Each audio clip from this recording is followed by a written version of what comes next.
भगवते वासुदेवाय। ओम नमो भगवते वासुदेवाय। ओम नमो भगवते वासुदेवाय।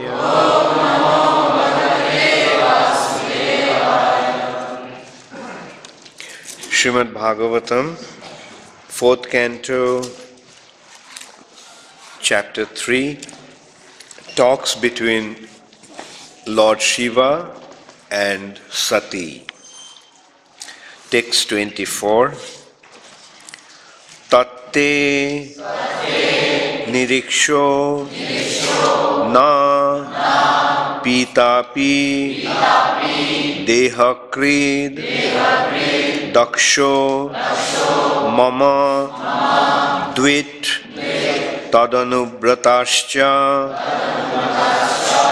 ye yo vishwasri yagya gatam baroru mam managasam anagasam durvacha sakarot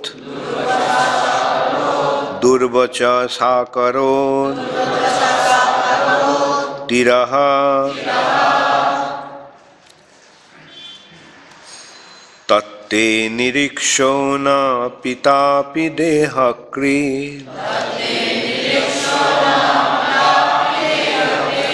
daksho mamadvi tadanubrataschaye jo vishwasri jagya gatam baroruma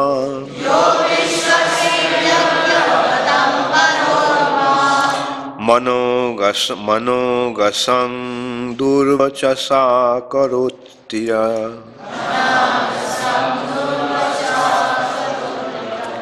anagasam durvachasa karotiraha tatte nirikshona pitapi dehakri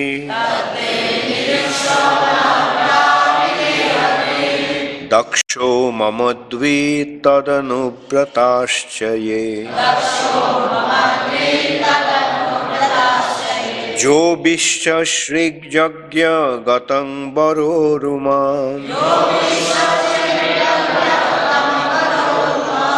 anagasam durvacha sakarotiraha tatte nirikshona pitapi dehakri daksho mamadvi tadanubrataschaye jo vishwasrik jagya gatam baroruma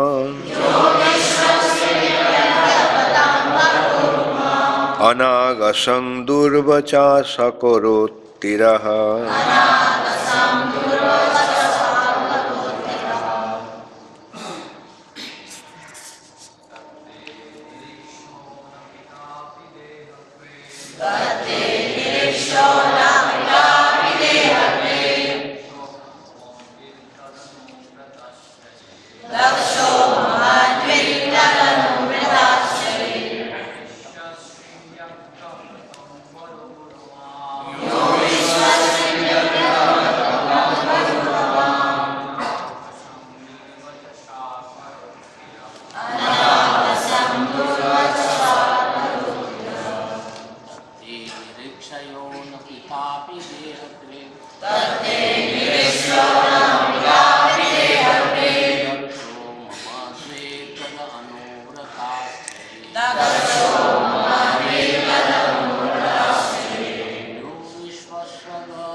thus end the Bhaktivedanta purports of the 4th canto, 3rd chapter of the Srimad Bhagavatam, entitled Talks Between Lord Shiva and Sati.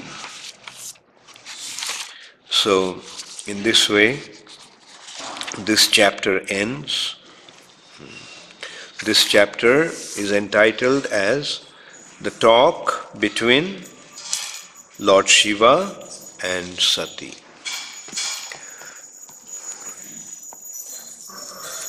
Sati's father, Daksha, who is actually the son of Lord Brahma. Jai Shri Shri Radha Madan Mohan ki Jai. Shri Shri Krishna Balaram ki Jai. Shri Shri Gaur Nitai ki Jai.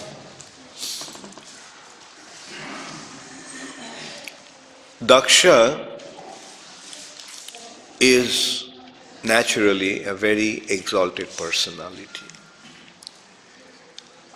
He is not only Brahma's son, but he was considered by Lord Brahma himself as one of the foremost of his sons. Brahma's sons have two categories.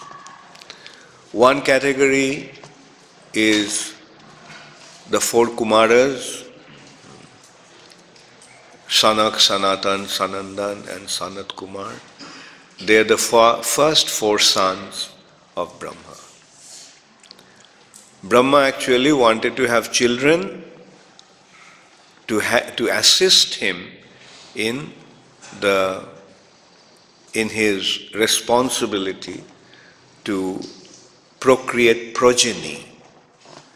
Brahma was assigned by the Lord to fill up the universe. The universe at the beginning was empty. How was the universes created? The universes were created simply due to the breathing of Mahavishnu in the causal ocean. Lying down in causal ocean as Mahavishnu or Karanodakshai Vishnu breathed, from his breathing came different universes. The bubbles that were created due to his breathing, those bubbles were actually universes. And then he entered into each bubble as Garbhodakshai Vishnu. Mahavishnu expanded himself as Garbhodakshai Vishnu and he entered into each universe and filled up the universe, half of the universe, with water from his body. Just as we sweat, due to our sweating, water comes out of our body, in a similar way, the water came out of the Lord's body. But when we sweat a few drops. But when the Lord sweats, he can fill up half of the universe. If he wanted, he could fill up the entire universe also. But his purpose was different. His purpose was to fill up half of the universe. He filled up half of the universe and then he laid down in that water of the universe. On that water, on the bed of Anantashesha. And then from his navel sprouted one lotus, came out one lotus. And Brahma, the first created being, was situated on that lotus.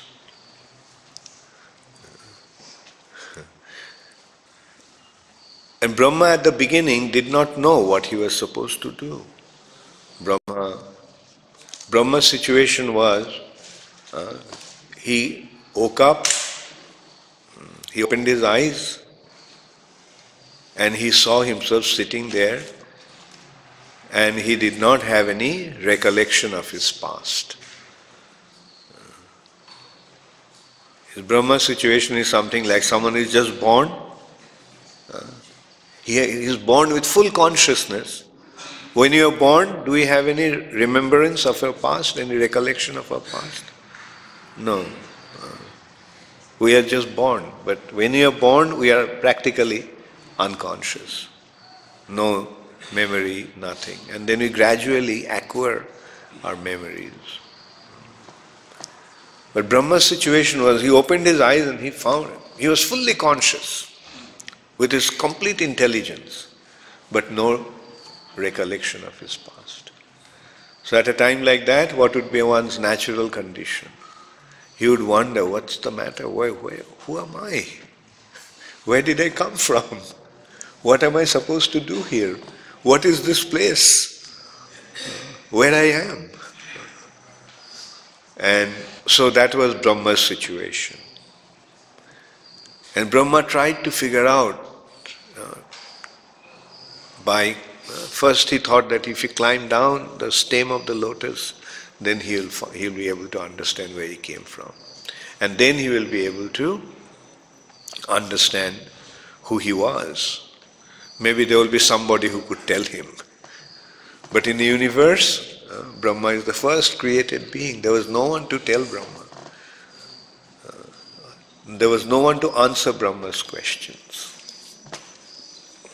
So then finally, Brahma was inspired by the Lord from within. Prachodayat. Prachodayat. The word prachodayat means inspired. So Brahma was inspired by the Lord from within. Tene brahmarida adi kavaye. The Lord then imparted the knowledge unto Lord Brahma in his heart. And then Brahma had the complete understanding. Brahma realized who he was. Brahma realized where he came from. Brahma realized where he was. And Brahma also realized what he was supposed to do. What he was supposed to do, why the Lord sent him? To fill up the universe. Because the universe is meant to become active now. So activity in the universe is relative to the presence of the living entities in the universe. So then Brahma realized he need to create living entities. Create means just to give them bodies. The living entities are never created. Na jayate mriyate va kadachin. Living entities are eternal. Living entities, being spiritual beings, they are all eternal. So the living entities then, Brahma then gave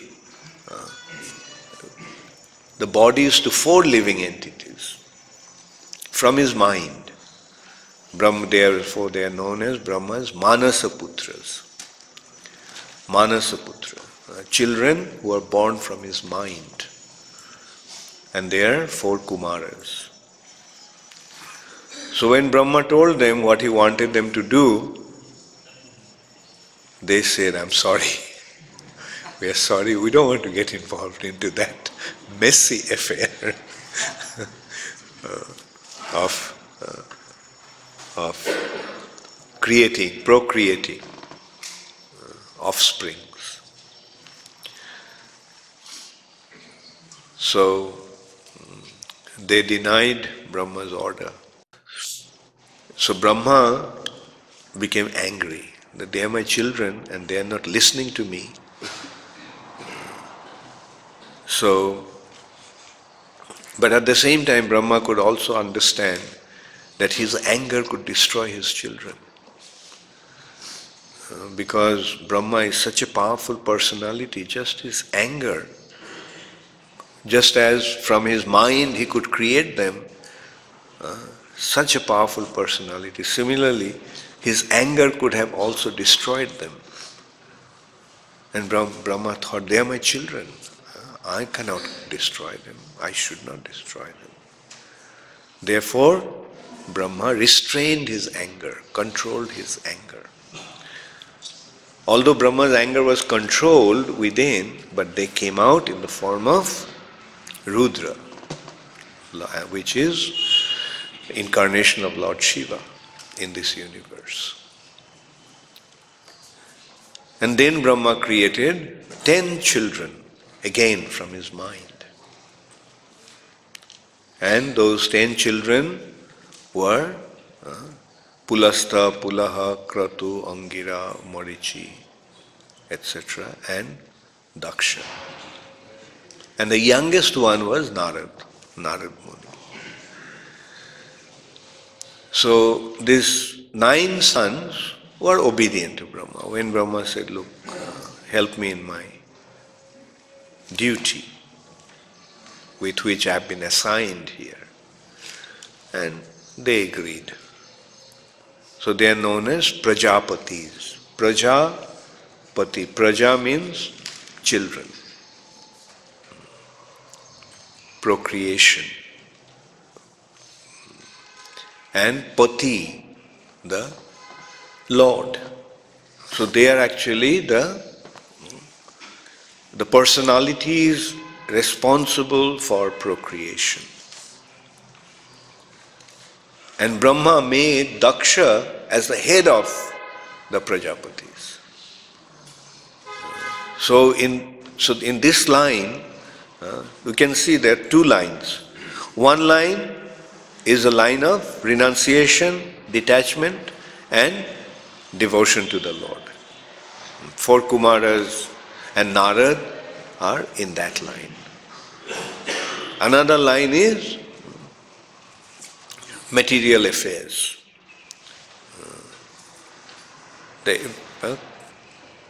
Taking care of the materialistic affairs.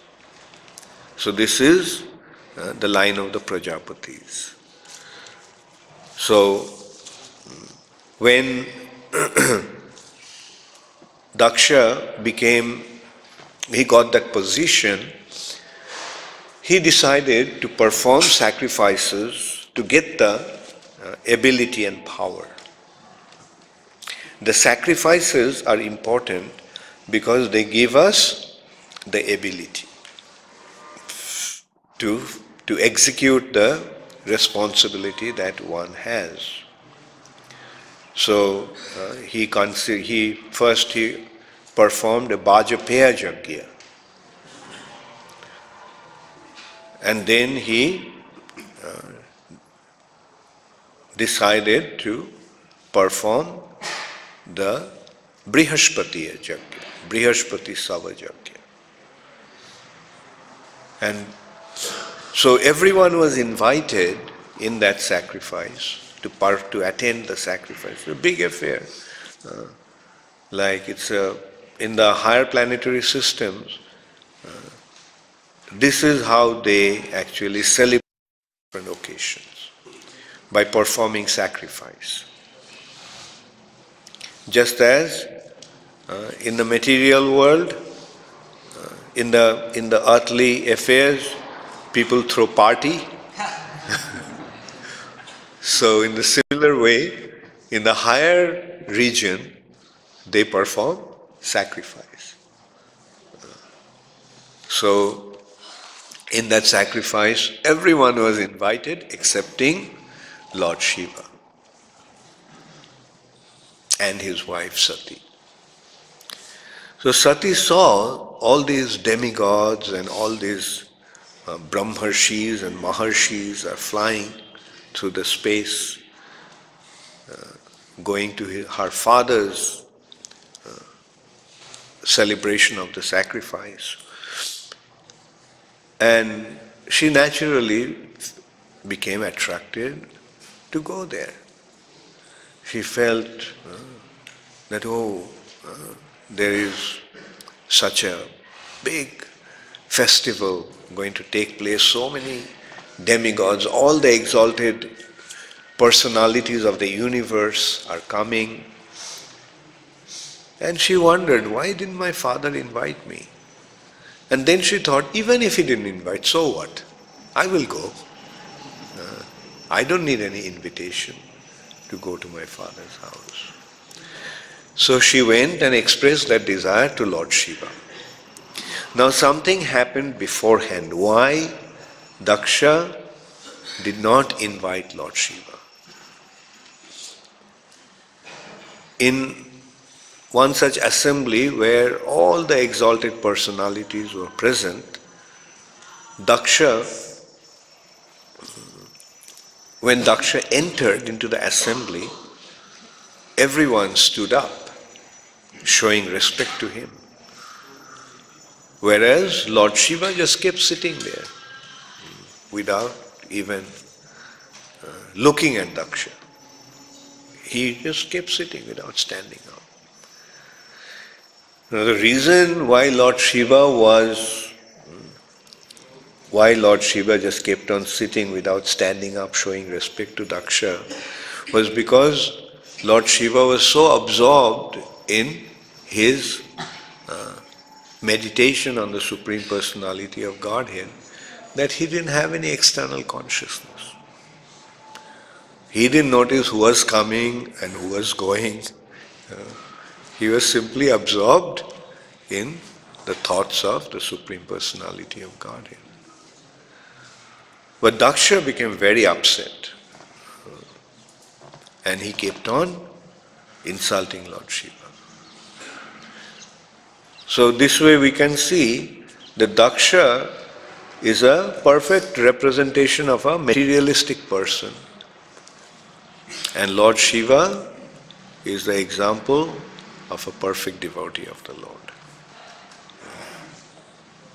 Like a devotee of the Lord, he doesn't have so much external social consideration because his mind is completely absorbed in the thoughts of the Lord. But the materialistic people cannot understand that. They do not understand the glory of the Supreme Personality of Godhead and the joy that one derives out of recollecting the past times and becoming absorbed in the thoughts of the Lord. Actually, when one becomes absorbed in the thoughts of the Lord and glorifying the Lord, he loses all external consideration. So the Lord Shiva was an ideal example of that, of a pure devotee. But Daksha insulted Lord Shiva, saying all kinds of things. Daksha gave his daughter Sati in marriage to Lord Shiva because Brahma suggested that. Because Daksha was not very much in favor, because a materialistic people want to have materially exalted personalities. Like we can see, if somebody comes with a proposal to a father, a wealthy father, very exalted father, for a proposal, what is their first consideration? What does the boy do? Oh, the boy is a big officer or a successful businessman. Then the fathers become very happy. Okay, ठीक है चलो, ये proposal चल सकता. But if they say that the boy doesn't do anything, where does he live? He doesn't have any place to live. But then where does he stay? He lives in the crematorium. What does he do? He doesn't do anything. How does he look like? At least does he dress well? No, he doesn't wear any clothes.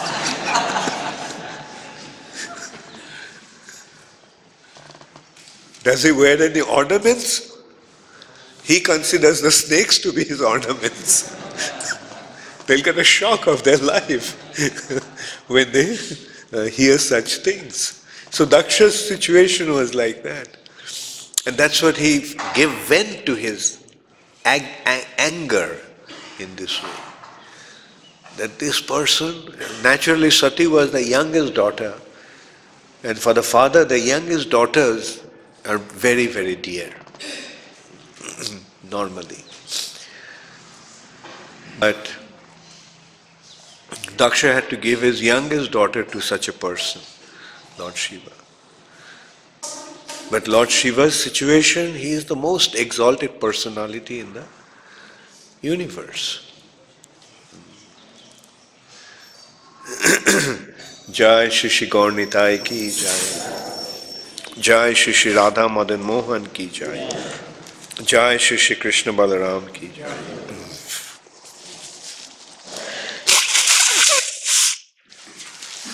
And he actually started to insult Lord Shiva, saying him uncultured, uncouth, uncivilized, a pauper without any material standing, who lives in the crematorium and moves around naked and associates with the ghosts and hobgoblins. And so Lord Shiva didn't care, just left. But Daksha remembered that incident, and he developed a deep animosity towards Lord Shiva because of that. And when he was performing this very, very opulent yajna, Brihaspati Sava yajna, he didn't want to invite Lord Shiva. So, but Sati came, and Sati's point was that I do not need any invitation to go to my father's house. And I want to see my sisters, I want to see my mother, I want to see my father. And I have so many friends for whom I did not meet for so many years. And also it will be a nice occasion to wear all the ornaments that my father gave me during my marriage. And but then Lord Shiva kept on telling that, look, this is the nature of a materialistic person. Your father is an extremely materialistic person. And he assesses, he judges everything from mundane point of view. His calculation is always very, very mundane. He has become so envious of me, and because he is envious of me, his affection for you also has been destroyed, because you are associating with me. Because he considers that I am your enemy, and since you are my wife, he will consider you also to be his enemy. And it is unfortunate that he doesn't understand the situation of a devotee.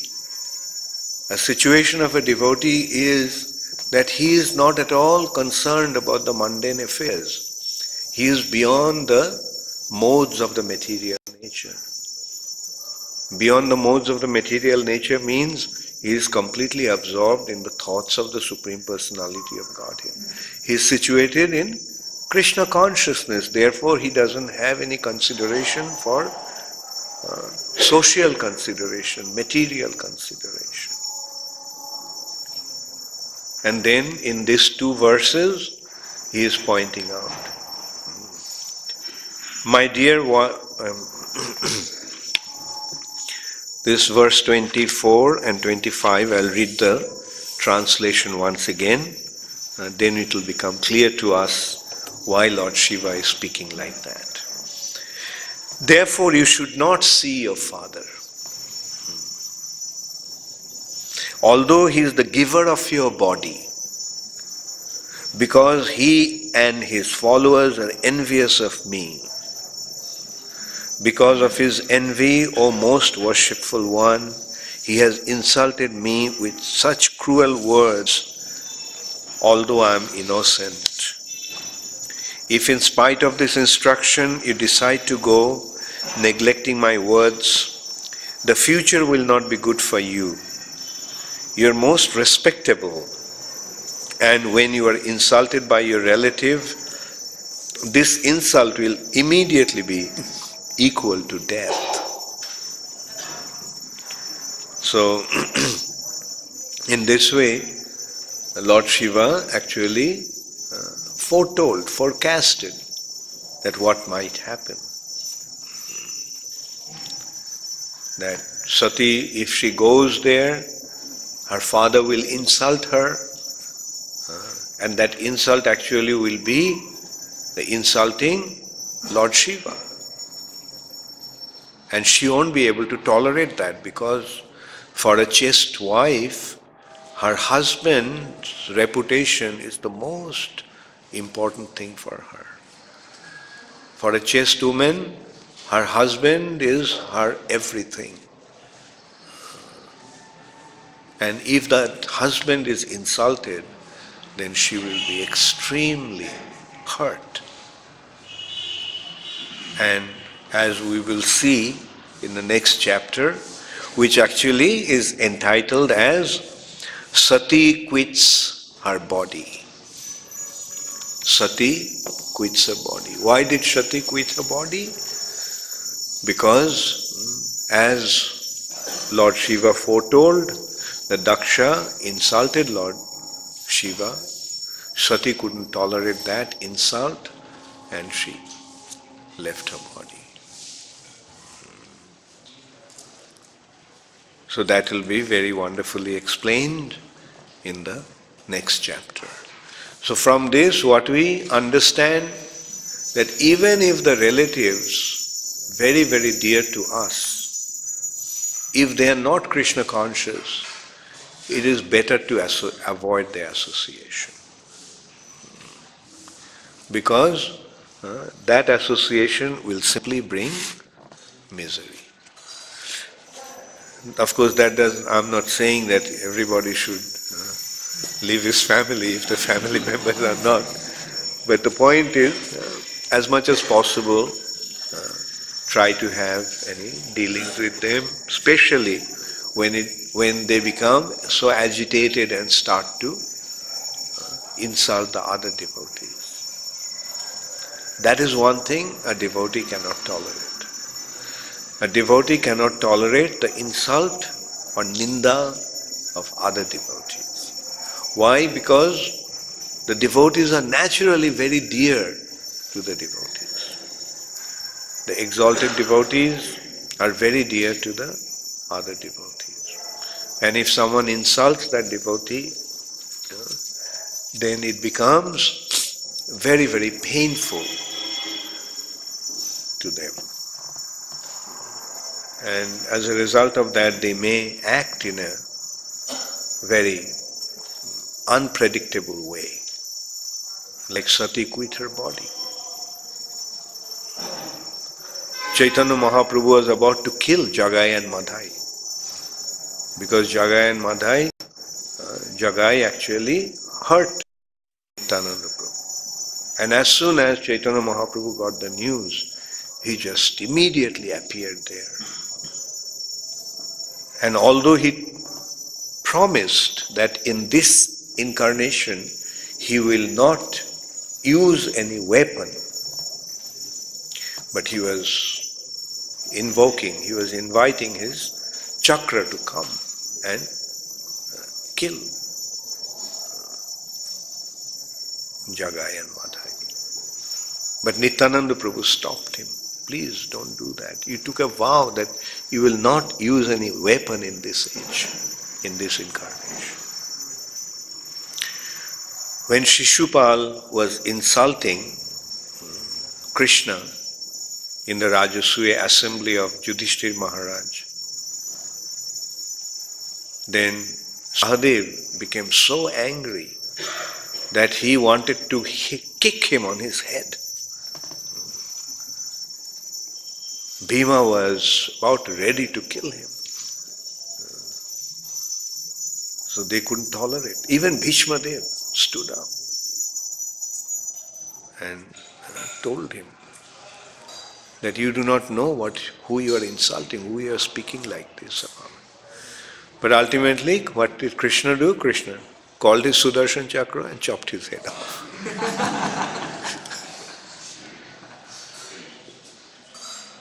So this is how the devotees react when they see that the Lord and his devotees are being insulted.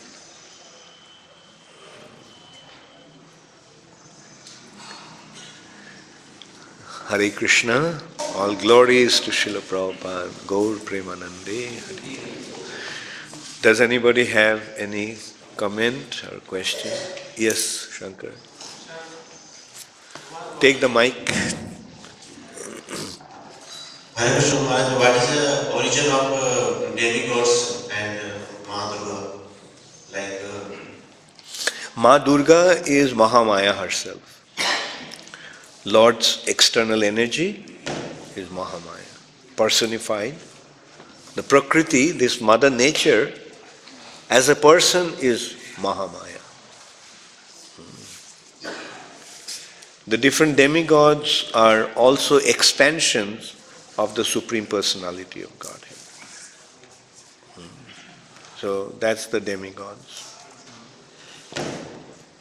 Kind of, yes.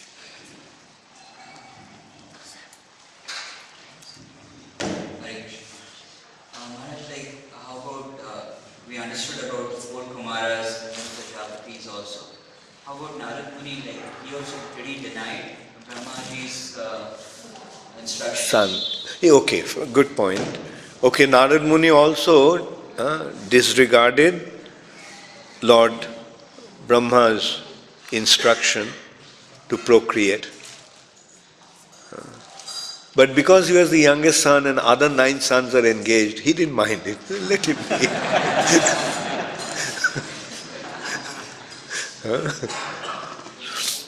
And Shankar, yeah. So about your question, how the demigods, who are the demigods? Yeah, in one way that they are actually also expansions of the Lord, different, but they appeared in a different ways. Like they appeared mainly as the sons of Kashyapa. Kashyapa was married to different daughters of Daksha also. One of them was Aditi. So Aditi's children are Adityas. Indra, Surya, they are all. Then in this way there is another category of Vasus, etc. Som. There are some questions from the internet. Hare Krishna, Guru Maharaj, Dandavat Pranam. Please accept my humble obeisances. When Dhruva Maharaj was meditating, the point when he stopped breathing, why did the whole universe started suffocating? Please enlighten this. Okay, so the question is coming from another chapter of Srimad Bhagavatam. Hare Krishna. Vasughosh Prabhu ki. Welcome Vasughosh Prabhu to Ujjain Dham, Avanti Dham. The question is that when Dhruva Maharaj was meditating, the point when he stopped breathing, why did the whole universe started to suffocate? So, yeah, this is from another chapter, another part of Srimad Bhagavatam. The yoga has 8 different limbs or 8 different stages, steps. The 4th step is called pranayam. This pranayam process consists, the breathing process consists of 3 functions: inhale, exhale and retain. Puraka, Rechaka and Kumbhaka. So in the yoga, this Kumbhaka is the most important factor. In Kumbhaka, when one actually retains the air within. And at that point, he stops breathing actually. that inhale and exhaling function stops and he just stops breathing. So when Dhruva Maharaj was practicing this meditation under the instruction of Narad Muni, then he stopped breathing due to Kumbhaka. And his stopping of the breathing and his meditation to the Lord brought him so close to the Lord that what he did was affecting the whole universe, because he was in such close communication with the Super Soul. So when he stopped breathing, others could not breathe anymore. And so that is why the whole universe was actually suffocating, especially the demigods. So the point is, through meditation, through the proper meditation, one comes very close to the Super Soul. And then his activity affects the universal affairs. Another example is like Hiranyakashipu's austerity generated so much heat that the demigods in the higher planetary system could not tolerate that heat. So next question is from Shurit Krishna from Australia. While dealing with the materialistic people, we are insulted. So what should be our reaction to that? Should we reciprocate or just be humble? Also, if we see a materialistic person insulting a devotee, what should be our reaction? So, a devotee doesn't mind, doesn't care when others are insulting him, because a devotee is very tolerant, very humble. When others insult him, he thinks, maybe that's true, maybe I am like that. So that is the position of a devotee. Like Lord Shiva, when Daksha was insulting him, Lord Shiva didn't protest, he just walked away. But a devotee cannot tolerate the insult to the Lord and his devotees, other devotees. So that a devotee cannot tolerate. And at that time he reacts. And there are different ways that one can react. So one way is when one blasphemes the devotees, exalted devotees like that, he may cut off his tongue. But in Kali Yuga, that hasn't been advised. Because in Kali Yuga, devotees have been advised not to take any violent course of action. Mahaprabhu came and showed how to be tolerant. Mahaprabhu did not take any weapon. Although the Lord came, but he did not bring any weapon in this incarnation. The only weapon that he brought with him to kill the demons in this age is love. With love, the Lord is winning over, conquering, defeating, destroying the demons. So the next course of action is, if he tries to prevent him by verbal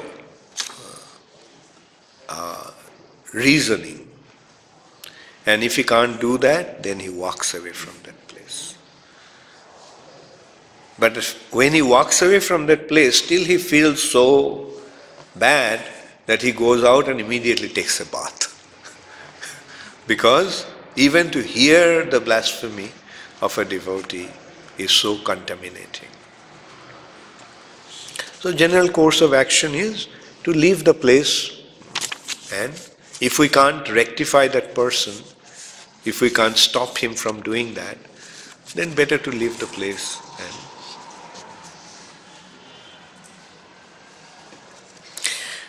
Okay, the next question is from Jayesh Das from Calcutta. Are Sati, Parvati and Durga same personality? I mean Mahamaya. Yes. Sati, Parvati and Durga are the same personality, Mahamaya. Lord Shiva's wife. Lord Shiva's wife is Mahamaya. And Mahamaya manifests herself in this way, like Sati left her body and then she was born as the daughter of Himalayas, Parvati.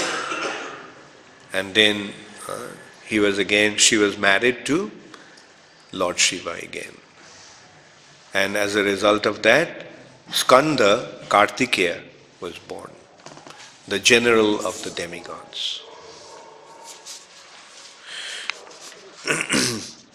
According to the Vedic scriptures, a chaste woman should not disobey her husband, but here we see Sati did not follow.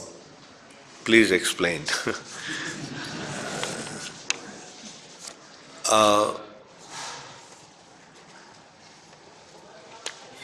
Well, Sati did not quite disobey. Lord Shiva did not tell her not to go, but Lord Shiva told, if you go, then that will be the consequence. But she could not foresee, or she could not even imagine that her father would become so vicious, so envious and so vindictive.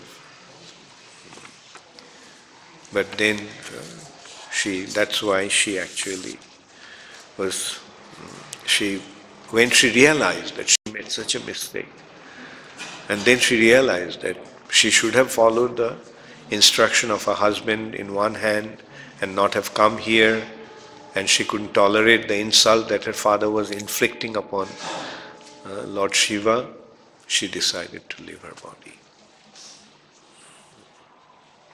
Yes, Shami Krishi Prabhu.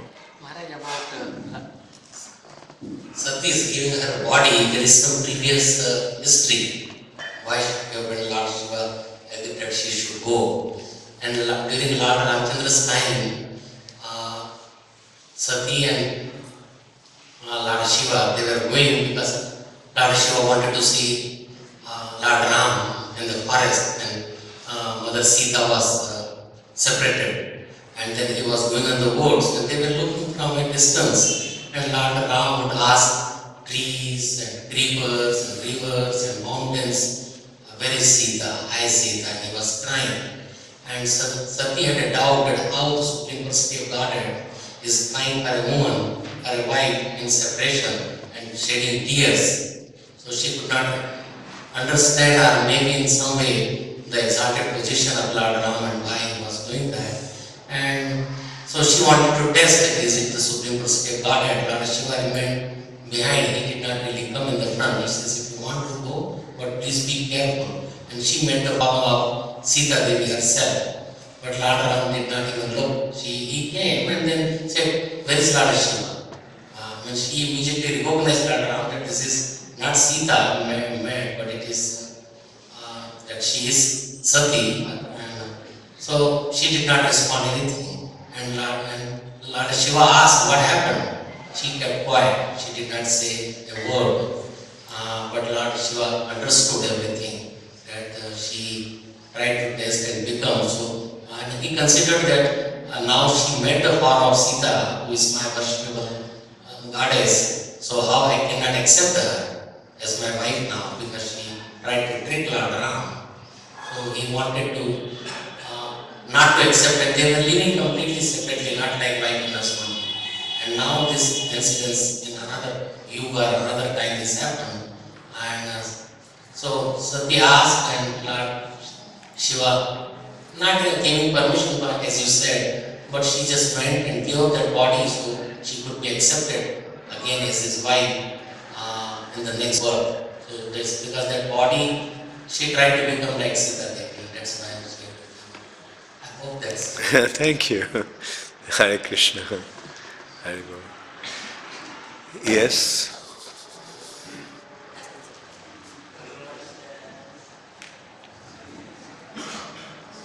As you know that those who are living in the higher planetary systems, they can see what is going on in the on Earth planet.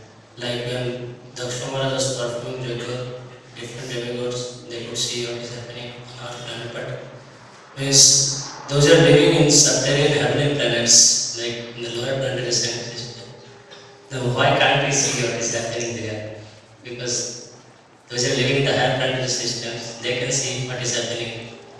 Because the living entities on the earth planet has the ability to see only immediately what is around them, not beyond that. Not the living entities don't have the ability like the demigods, who has a greater vision than just their immediate sense perception. That's why the people from the earth planet cannot see what's happening in the lower planetary system. And besides that, the lower planetary system is underground. So that's another reason. It's underground. Can you see what's below the earth? Hare Krishna. Yes, Chetan. Hare Krishna, Guru. Thank you very much. As Rudras were born out of Brahma, so Lord Shiva was born out of Brahma. Who? Lord Shiva. Yeah. Rudra, that's an expansion of Lord Shiva. He is born out of Lord Brahma, yeah. So then how Lord Shiva is superior to his father, Brahma? No, Lord Shiva is not acting as superior to, in this affair, in this relation, Lord Shiva is acting as a brother of Narad. He called Narada his brother. And Brahma is like his father. It is said that he was the most exalted personality in the universe, Lord Shiva. Exalted personality from the devotional point of view. Just like Sukadeva Goswami's position is seen as even greater than Vasudev's, although he is the son of Vasudeva. Because as he is a devotee, his situation was higher. Vasudeva is also. Vasavetti navetti va. Vas may know, but may not know. But Sukha knows. Okay? So there are two ways of calculating. One is the material calculation, father, son, grandfather, and so forth. The grandfather, father are naturally superior to the son. But in the spiritual consideration, that is not the judging, deciding factor. The spiritual consideration is the extent or depth of the devotion of that personality. But in that calculation, a disciple will not be superior to his spiritual master. Like his position always remains subordinate. Disciple's situation remains subordinate. Yes?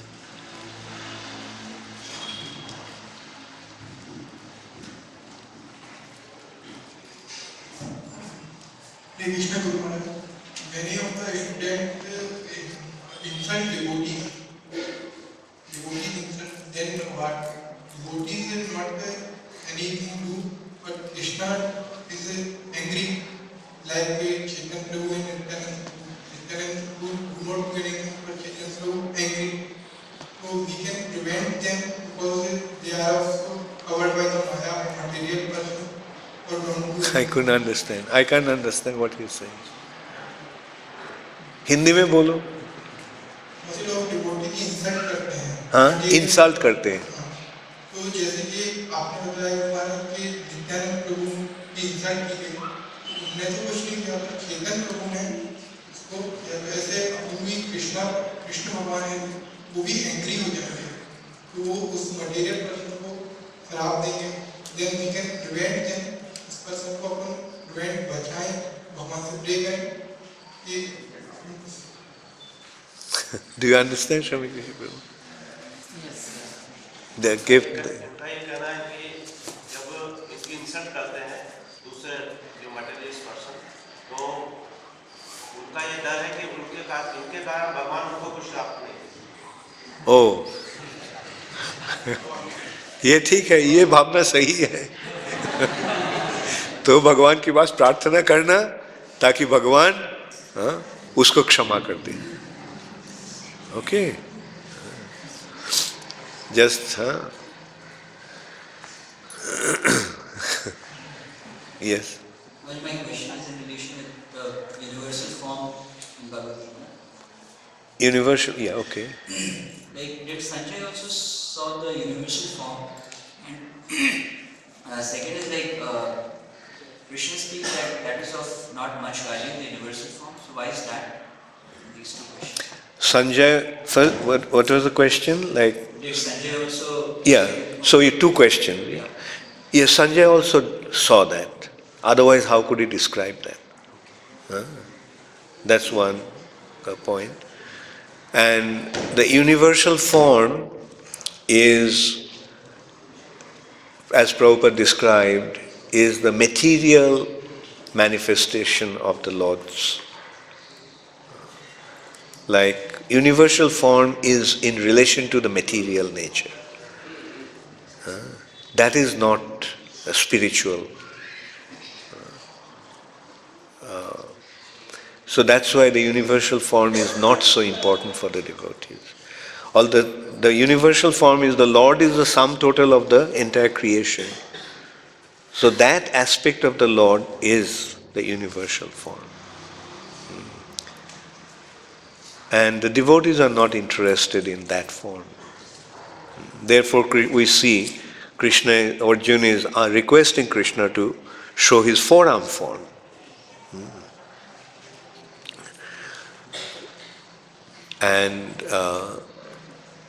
And even more important is his two-arm form. Because forearm form has opulence connected to that. Whereas in two-arm form, there is intimacy and attachment, intimacy and love. So the two-arm form of the Lord is the most attractive.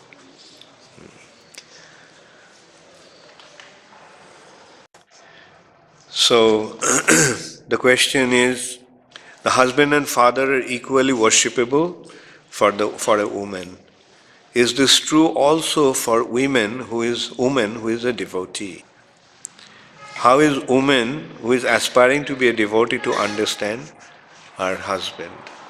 So this question that you have asked, Bhaktin Carol, is not in relation to husband and father, but it is ultimately coming to husband and Supreme Personality of Godhead.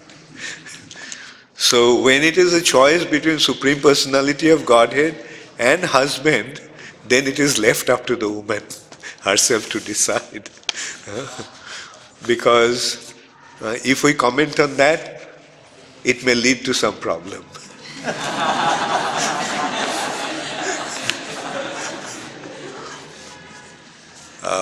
Especially when the husband is not in favor, husband is not favorable to Krishna consciousness. It happens often. The married women come and ask, what should he do? The husband is not favorable. The general answer should be, well, if it's a choice between Krishna and your husband, the natural choice, of course, will be Krishna.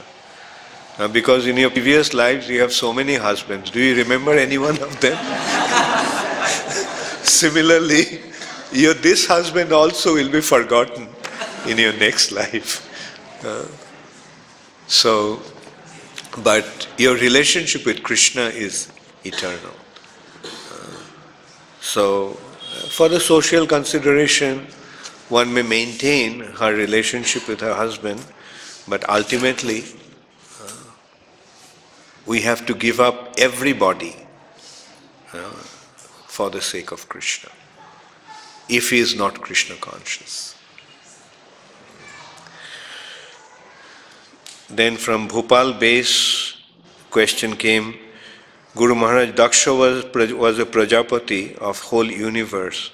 So where was this story going on? Yeah, this incident was going on in the higher planetary systems.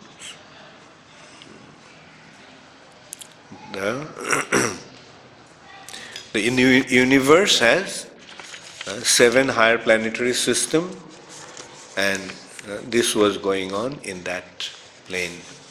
Not even in heavenly planet, even beyond heavenly planet.